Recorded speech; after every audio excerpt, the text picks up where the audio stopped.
আসসালামু আলাইকুম। পাওয়ার প্রেজেন্টস ক্রিক টকে সকলকে আমন্ত্রণ।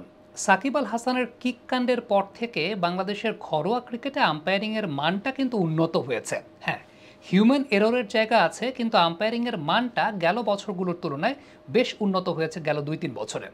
কিন্তু সত্যিকার অর্থেও তারপরও বাংলাদেশের এই প্রজন্মের ক্রিকেটাররা আম্পায়ারদেরকে আসলে যথোপযুক্ত রেসপেক্টের জায়গাটা দেখাতে পারেন না, কিংবা তাদের দৃষ্টিভঙ্গির জায়গা থেকে আম্পায়ারদের রেপুটেশনটা এখনও আসলে ভালো হয়নি বা স্বচ্ছ হয়নি বা পরিষ্কার হয়নি। এটা একটা অনেক বড় প্রবলেমের জায়গা এবং একটা গভীর আলোচনার বিষয়বস্তুর জায়গা। এর পেছনে আসলে সবচাইতে বড় কারণের জায়গাটা হচ্ছে গেল 10-12-15 বছরে বাংলাদেশের ঘরোয়া ক্রিকেট, বিশেষ করে তৃতীয় বিভাগ, দ্বিতীয় বিভাগ, প্রথম বিভাগ ক্রিকেট লিগ এবং প্রিমিয়ার লিগে আবাহনী লিমিটেডের যে ম্যাচগুলো থাকতো সেই ম্যাচগুলোতে এই জেনারেশনের ক্রিকেটাররা দেখে বড় হয়েছে আম্পায়াররা সরাসরি ম্যাচ গড়াপেটার সঙ্গে জড়িত। এটা হয়েছে আমাদের ঢাকা লিগে, এটা হয়েছে এই প্রজন্মের ক্রিকেটাররা এটাই দেখে বড় হয়েছে। এখন দেখেন যে আমরা যদি ক্রিকেটের হিস্ট্রি একটু ঘাঁটি তাহলে যেটা দেখা যাবে, আম্পায়ারিং কারা করতেন? আম্পায়ারিং করতেন সমাজের সবচাইতে গণ্যমান্য ব্যক্তিবর্গ, সমাজের সবচাইতে নীতি নৈতিকতা সমৃদ্ধ ব্যক্তিবর্গ, যাদেরকে একটা সোসাইটির মানুষ সবাই রেসপেক্ট করে থাকেন। এবং ইউনিভার্সিটির টিচার্সরা, স্কুল কলেজের টিচার্সরা, তারাই আম্পায়ারিং করতেন। আপনি যদি লাগান সিনেমাটা একটু লক্ষ্য করে দেখেন তাহলে দেখবেন যে সেইখানে কিন্তু দুজন ব্রিটিশ ভদ্রলোক আম্পায়ার ছিলেন, যাদেরকে ব্রিটিশ টিমটাও মানত।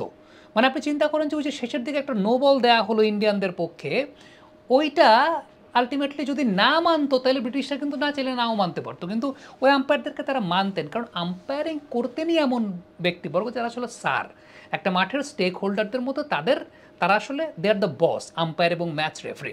এখন আমাদের বাংলাদেশে যেটা হয়েছে যে এই প্রজন্মের ক্রিকেটার যারা আছেন তাদের কাছে আম্পায়ারদের ওই সফিস্টিকেটেড নেচারটা আসলে পরিচিত না, বা গেল 10-15 বছরে আম্পায়াররা এত বেশি নৈতিকতা বিবর্জিত কাজ করেছেন, এত বেশি তারা ওই যে অফিসিয়ালসদের দ্বারা প্রভাবিত হয়ে তারা ঢাকা লিগে ম্যাচ পাতানোর ঘটনায় তারা জড়িত ছিলেন। এটা এই প্রজন্মের ক্রিকেটারদের দৃষ্টিভঙ্গির মধ্যে আসলে গেঁথে গেছে, যে কারণে এখন আম্পায়ারিংয়ের মানটা উন্নীত হওয়ার পরও তাদের দৃষ্টিভঙ্গির জায়গাটা আসলে পরিবর্তিত হয় নাই। এটা তাদের ওই যে বাড়ন্ত বয়সের এক ধরনের একটা আছে না, মস্তিষ্কে গেঁথে গেছে, ওইটা থেকে তারা বেরিয়ে আসতে পারছেন না। এতে প্রবলেম যেটা হয়েছে, আম্পায়াররা কিন্তু আসলে একটা মাঠে স্যার, মানে তারা হচ্ছেন সব থেকে রেসপেক্টেড পারসনস। সো ওই যে তারা দেখেছেন যে আম্পায়াররা আলটিমেটলি নিজেরাই নিজেদের রেপুটেশনটাকে আসলে নষ্ট করেছেন, যে ওই যে তারা যে স্যার, তারা যে সফিস্টিকেটেড সম্মানীয় ব্যক্তি, ওই সম্মানের জায়গাটা আসলে হয়নি। এটাই আসলে একটা অনেক বড় প্রবলেমের জায়গা। যদিও গেল 2-3 বছরে আম্পায়ারিংয়ের মানটা অনেক বৃদ্ধি পেয়েছে, এখন আম্পায়াররা ম্যাচ করাপেটার সঙ্গে জড়িত থাকেন না। হ্যাঁ, হিউম্যান এরর হয়, হিউম্যান এরর তো হয়। আমরা পাওয়ার জেনারেশন, বিবিজয় শক্তি চুমুকে অ্যাকশন, পাওয়ার চুমুকে অ্যাকশন।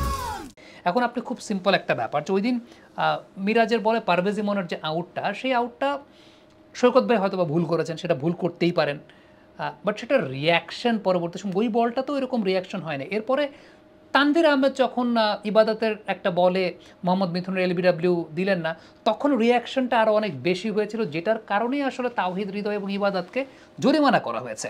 এখন ওই যে রিয়াকশনটা, ওই সময়ের যে রিয়াকশনের জায়গা, এবং তার পরবর্তীতে ম্যাচ রেফারির রুমেও আমরা জানি যে তাওহিদ হৃদয় হয়তো বা ম্যাচ রেফারিকে খুব বেশি কোঅপারেট করেন নাই, এ ব্যাপারে বিভিন্ন গণমাধ্যমে কথাবার্তা বলা চলছে। তো এই যে মনস্তাত্ত্বিক জায়গাটা, যে match referee, umpire, they are the bosses. So আমার যদি কোনো ডিসিশন পছন্দ না হয়, আমার কাছে ম্যানেজার একটা রিপোর্ট দিতে পারে ম্যাচ রেফারিকে, ক্যাপ্টেন সেই রিপোর্টে তার কথা বলতে পারে, সেই অপশন কিন্তু অবশ্যই আছে, থাকে। একটা সফিস্টিকেটেড ওয়েতেই ক্রিকেটের প্রতিবাদগুলো জানাতে হয়। কিন্তু প্রবলেম যেটা হচ্ছে সেটা হচ্ছে যে আমাদের দেশের লোকাল আম্পায়ারদের ব্যাপারে, কারণ এই জেনারেশনটা কিন্তু দেখেছে যে ধরুন ওই সময়গুলোতে যখন ম্যাচ গড়াপেটা করা হতো, আমার মনে আছে যে সাকিব আল হাসান তো লাথিকাণ্ডের একটা ঘটনা আছে, তারও আগে আবাহনীর হয়ে তামিম ইকবাল, সাকিব আল হাসান দুজনই খেলছিলেন, তারাও আম্পায়ারদেরকে শাসিয়েছিলেন কোনো একটা ঘটনা, তামিম ইকবাল সম্ভবত শাসাচ্ছিলেন, এরকম ভিডিওজও আছে। সো এটা it's been regular practice. So এই জায়গাটা আসলে খুব গুরুত্বপূর্ণ, যে আম্পায়ারদের অবস্থানটাকে আসলে সুসংহত করা যায়, বা প্লেয়ারদেরকে গ্রুম আপ করানো, যে আম্পায়ারদের অবস্থানটা আসলে কোথায়। এখন সেই জায়গাটার জন্য আসলে ওই প্রবলেমটা তখনই হয়েছে যে যখন আম্পায়াররা সরাসরি ম্যাচ করাপেটার সঙ্গে যুক্ত ছিলেন, এবং এটাই আসলে সবচেয়ে বড় প্রবলেমের জায়গা। এখন খুব সিম্পল একটা ব্যাপার চিন্তা করেন যে হিউম্যান এরর, যেটা সৈকত ভাই যে ভুলটা করেছেন, এই ভুলটা এই সামনে জিম্বাবুয়ের সঙ্গে টেস্ট, সেখানে ধরেন ক্রিস গাফফানি আর রিচার্ড ইলিংওর্থ আম্পায়ার, এখন এই দুজনের কেউ একজন এরকম একটা ভুল করলেন, দেন গিয়ে বাংলাদেশের কোনো প্লেয়ার এরকম আচরণ করছেন, আপনি চিন্তা করেন শাস্তির মাত্রাটা কত বড় হতে পারে, বা তারা আসলে সেটা করতেন কিনা। তো তারা যদি ওই জায়গায় না করেন, তাহলে আমাদের দেশের লোকাল আম্পায়ার যারা ইন্টারন্যাশনাল স্ট্যান্ডার্ডের আম্পায়ার, তাদেরকেও ওই রেসপেক্টটা তো শো করা উচিত। ওইখানে নিশ্চয়ই এইভাবে রিয়াকশন হতো না রিচার্ড ইলিংওর্থ বা ক্রিস গাফফানির সঙ্গে, সেটা কি হতো? সেটা কিন্তু হতো না। কিন্তু ওই যে আমাদের দেশের আম্পায়ারদের ব্যাপারে প্লেয়ারদের মনস্তাত্ত্বিকভাবে আসলে একটা ধারণার জায়গা আছে, একটা ডিসরেসপেক্টফুল ইনস্টিংক্টের জায়গা আছে, যেটা গেল 10-15 বছরে আসলে ক্রিয়েট হয়েছে, এবং সেটা ওই সময়কার ক্রিকেট বোর্ড যেভাবে আম্পায়ারদেরকে দিয়ে ম্যাচ করাপেটা করাতো, এটাই আসলে মূল বিষয়। এটা অনেক বড় গবেষণালব্ধ একটা বিষয়। আমার কাছে মনে হয় যে এইখানে এখন প্লেয়ারদেরকে আলাদা করে গ্রুম আপের একটা ব্যবস্থা করা উচিত আম্পায়ার্স কমিটির, বাংলাদেশ ক্রিকেট বোর্ডের, এবং সেই অনুযায়ী আম্পায়ারদের অবস্থানটা যে আসলে কোথায় এটা বোঝানোটা খুব জরুরি, যে আম্পায়াররা কিন্তু মাঠের সার। হ্যাঁ, সো তাদেরকে রেসপেক্টের জায়গাটা, হিউম্যানের ভুল হতে পারে, এটা ভুলটার এগেনস্টে কিছু বলার জন্য কিন্তু ওয়ে আছে, that's not the proper way. Comment box আপনাদের মন্তব্য মতামত জানতে চাই।